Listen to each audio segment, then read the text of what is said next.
Audits Rajkiran ਜਿਹੜੀ ਮੈਂ ਹਾਂਜੀ ਕੰਟਕੀ ਗਿਆ ਸੀਗਾ ਉਦੋਂ ਗੱਲ ਕੀਤੀ ਸੀਗੀ ਕਿ FMCSA DOT ਵੱਲੋਂ ਕਿਹਾ ਜਾ ਰਿਹਾ ਕਿ ਜਿਹੜੇ ਨਿਊ ਐਂਟਰੈਂਟ ਆਡਿਟਸ ਆ ਉਹ ਲੈ ਕੇ ਆ ਰਹੇ ਹੈਗੇ ਆ, ਕਿਉਂਕਿ 25% ਕੈਰੀਅਰਸ ਦੇ ਸਿਰਫ ਆਡਿਟ ਹੁੰਦੇ ਸੀ। ਉਹਨਾਂ ਨੇ ਇਸ ਵਾਰੀ ਕਿਹਾ ਸੀਗਾ ਕਿ ਅਸੀਂ ਅਪ ਟੂ 95% ਤੱਕ ਲੈ ਕੇ ਜਾਣਾ ਆ। ਠੀਕ ਸੋ ਹੈ ਰੀਸੈਂਟ ਡੇਜ਼ ਦੇ ਵਿੱਚ ਬਹੁਤ ਜਿਹੜੇ ਆਡਿਟ ਆ ਰਹੇ ਹੈਗੇ ਆ।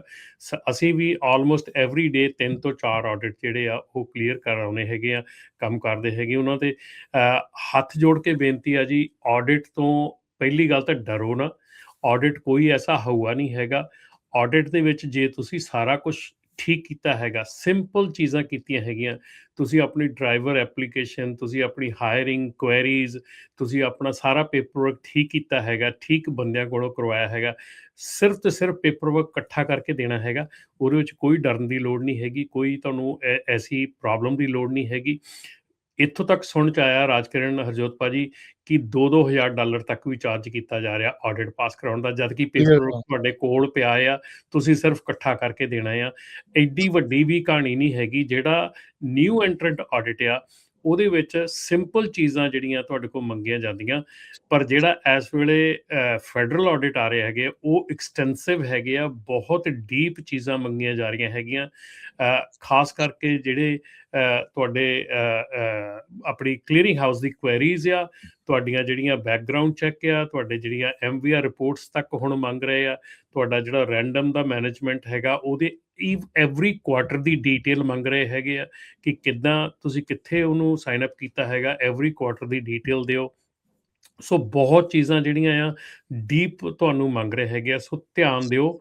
ਪਰ ਏਡੀ ਵੀ ਕੋਈ ਮਤਲਬ ਕਿ ਹਊਏ ਵਾਲੀ ਗੱਲ ਨਹੀਂ ਹੈਗੀ, ਕਿਉਂਕਿ ਅੱਜ ਦੀ ਤਰੀਕ ਦੇ ਵਿੱਚ ਜੇ ਤੁਸੀਂ ਆਡਿਟ ਤੋਂ ਡਰ ਕੇ ਨਵੀਂ ਕੰਪਨੀ ਖੋਲ੍ਹਦੇ ਆ ਜਾਂ ਦੂਜੀਆਂ ਕੰਪਨੀਆਂ ਖੋਲ੍ਹੀ ਜਾਂਦੇ ਆ, ਇਹੋ ਹੀ ਪ੍ਰੋਬਲਮ ਜਿਹੜੀ ਆ ਇਹ ਆਪਣੀ ਹੁਣ ਬੰਦ ਕਰਨ ਦੀ ਕੋਸ਼ਿਸ਼ ਕੀਤੀ ਜਾ ਰਹੀ ਆ। So don't get involved in that, ਉਸ ਚੀਜ਼ ਦੇ ਵਿੱਚ ਇਨਵੋਲਵ ਨਾ ਹੋ।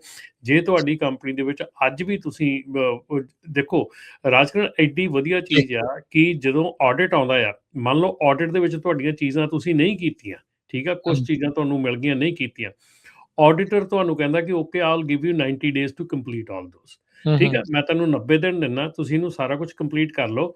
ਗਿਵ ਮੀ ਦਾ ਐਕਸ਼ਨ ਪਲਾਨ। ਤੁਸੀਂ ਐਕਸ਼ਨ ਪਲਾਨ ਕੀ ਕਰਨੀ ਆ, ਕੀ ਇਸ ਚੀਜ਼ ਨੂੰ ਠੀਕ ਕਰਨ ਨੂੰ ਤੁਸੀਂ ਕੀ ਕਰਨਾ ਹੈ। ਤੁਸੀਂ ਉਹਨੂੰ ਕਹਿਤਾ ਕਿ ਓਕੇ ਅਸੀਂ ਆਹ ਚੀਜ਼ਾਂ ਕਰਾਂਗੇ, 90 ਡੇਜ਼ ਬਾਅਦ they will come back, they will look at it ਕਿ ਤੁਸੀਂ ਸਾਰਾ ਕੁਝ ਠੀਕ ਕੀਤਾ ਆ, ਦੇ ਵਿਲ ਪਾਸ ਯੂ। ਠੀਕ ਆ। ਜੇ ਤੁਸੀਂ 90 ਡੇਜ਼ ਬਾਅਦ ਵੀ ਕੁਝ ਨਹੀਂ ਕਰਦੇ, ਫਿਰ ਸਟਿਲ ਤੁਹਾਨੂੰ ਕਈ ਵਾਰੀ ਕਈ ਆਡੀਟਰ ਜਿਹੜੇ ਆ ਹੋਰ ਟਾਈਮ ਦੇ ਦਿੰਦੇ ਆ ਉਹਨੂੰ ਠੀਕ ਕਰਨ ਨੂੰ, ਕਰੈਕਟ ਕਰਨ ਨੂੰ। ਤੇ ਜੇ ਤੁਸੀਂ ਫਿਰ ਵੀ ਨਹੀਂ ਕਰਦੇ, ਫਿਰ ਤੁਹਾਨੂੰ ਉਹ ਕੰਡੀਸ਼ਨਲ ਜਿਹੜੀ ਆ ਤੁਹਾਡੀ MC ਕਰ ਦਿੰਦੇ ਆ।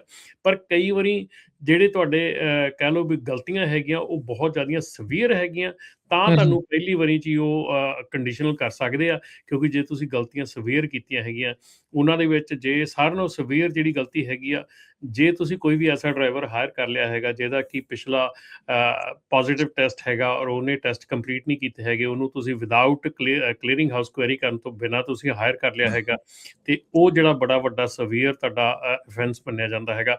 ਹੋਰ ਕਈ ਅਫੈਂਸ ਹੈਗੇ ਜਿਹੜੇ ਸਵੀਅਰ ਮੰਨੇ ਜਾਂਦੇ ਆ, ਪਰ ਜੇ ਤੁਸੀਂ ਥੋੜ੍ਹੀ ਜਿਹੀ ਮਿਹਨਤ ਕਰ ਲਓ, ਥੋੜ੍ਹਾ ਜਿਹਾ, ਤੁਸੀਂ ਸਾਰੀ ਮਿਹਨਤ ਕਰਦੇ ਆ, ਇੰਨੀ ਕੰਪਨੀ ਚਲਾਉਂਦੇ, ਸਾਰਾ ਕੁਝ ਲੈਂਦੇ ਆ, ਥੋੜ੍ਹੀ ਜਿਹੀ ਆਪਣੀ ਪੇਪਰ ਵਰਕ 'ਤੇ ਧਿਆਨ ਦੇ ਲਓ ਤੇ ਤੁਹਾਨੂੰ ਆਡਿਟ ਵੇਲੇ ਬਿਲਕੁਲ ਡਰਨ ਦੀ ਲੋੜ ਨਹੀਂ। ਪਰ ਇੰਨੀ ਗੱਲ ਗਾਰੰਟੀ ਆ ਕਿ ਆਡਿਟਸ ਜਿਹੜੇ ਆ ਉਹ ਬੜੀ ਸਪੀਡ ਨਾਲ ਆ ਰਹੇ ਆ, ਔਰ ਕਾਫੀ ਆਡਿਟਸ ਜਿਹੜੇ ਆ ਰਹੇ ਹੈਗੇ। ਜੀ।